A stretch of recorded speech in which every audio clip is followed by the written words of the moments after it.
Hey everybody, it's me, Mr. XStitch, and I'm back with another video. It's another BossTube where I talk to you about my business and what is going on. Yeah, let's crack on.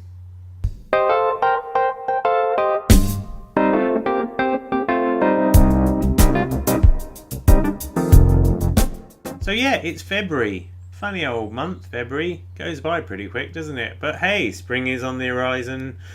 Buds are coming out on the trees, birds are starting to tweet, and the sun is still up at 5:30 in the evening. So yeah, that's good all round, isn't it? I'm quite pleased. It's been an interesting month. Mostly I've been focused on magazine production, as the next issue of XStitch magazine will be coming out in early March. So the Love issue, 14 designs and several articles. It's coming together quite nicely.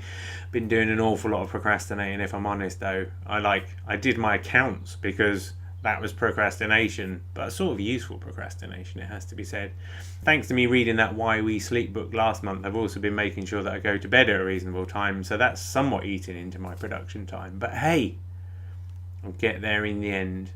I'm blessed with the magazine to have the services of Stacey Grant as my photographer, and she's just amazing. She styles pictures unbelievably so. She did the photography for the Mr. XStitch Guide to Cross Stitch, and she's done the photography for every single magazine so far. And if you want some good photography doing, get in touch with Stacey.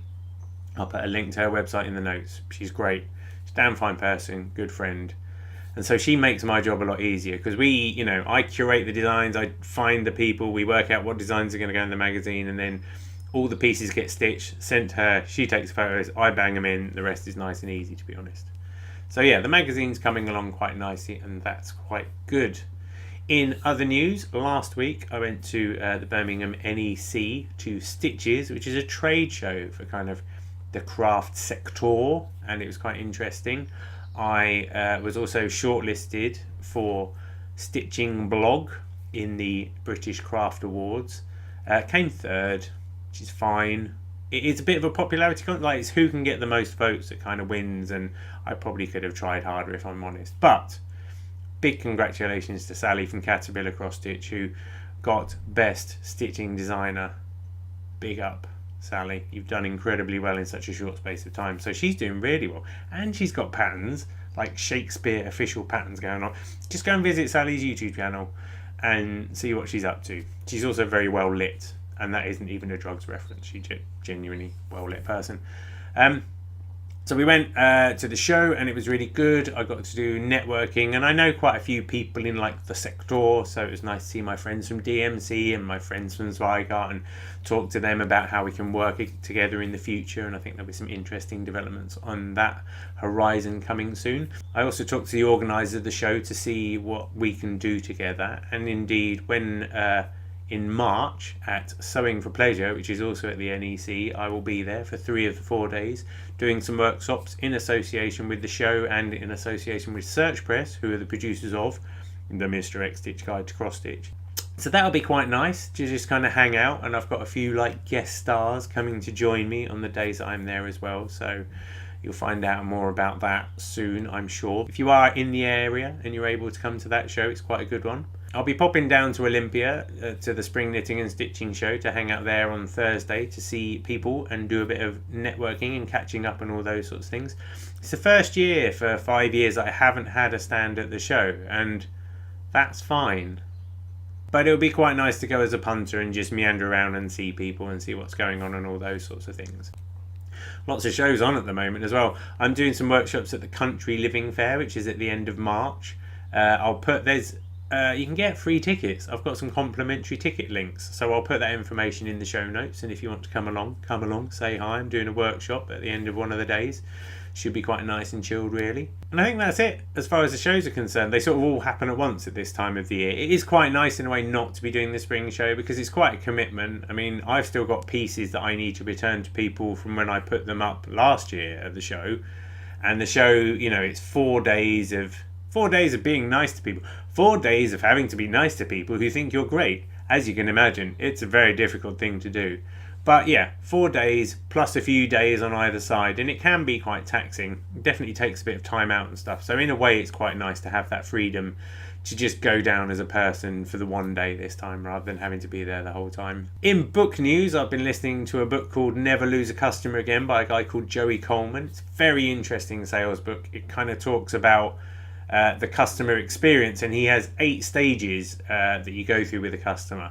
His main point is that a lot of the time when you sell something to a customer, you're like, look at my lovely thing, look at my lovely thing, and then they buy the thing and you go, great, thanks, bye, and kind of leave people do it. And his argument is that there are 3 stages before someone buys your product, and then there are 5 stages afterwards. And if you pay care and attention to those stages, you can turn people not only into customers but also into advocates for your business. And he's got lots of examples in the book about the way people have done things. It's really interesting. It's made me think quite a lot. And one of the things I've started doing already is the emails that go out to my customers when they buy from me, I've been able to now personalize those and put a bit of humor into them. And there's lots of things you can do in those kind of communication methods, you know, ways of just making people feel that they've made the right decision, helping them overcome buyer's remorse, helping them, you know, understand the way you work. Just loads of little touches that a lot of the time we don't think of, or maybe we're too busy to think of. But for me, once this magazine's out of the way, I kind of want to put a bit of time into the emailing and working with MailChimp and kind of automation to make sure that people get a good experience, and that, you know, after they've bought a product, maybe 3 weeks after that, there's an email going, hey, you know, how's it going? Are you enjoying it? What have you made? You know, get in touch and all those sorts of things. I am mostly still producing all this magnificent craft empire business myself, so time is limited, but there are ways that you can personalize things, and there are things you can do to make sure that people get extra value, and in doing so, you know, come not just to like you but to love you. And I think that's really cool, and I know that it's something that I appreciate when businesses take the time to do that. So I'm hoping I can apply some of those principles as well. So yeah, it's a really interesting book. He's a very engaging person as well.